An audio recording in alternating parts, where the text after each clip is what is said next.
using the News feature in WHM. This demo assumes you've already logged into WebHost Manager, WHM. Let's learn how to use the cPanel WHM News feature. Click the cPanel link here. Then click Modify cPanel WHM News.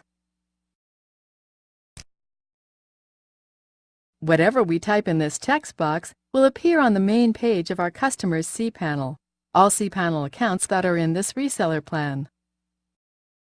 Let's go ahead and enter some news.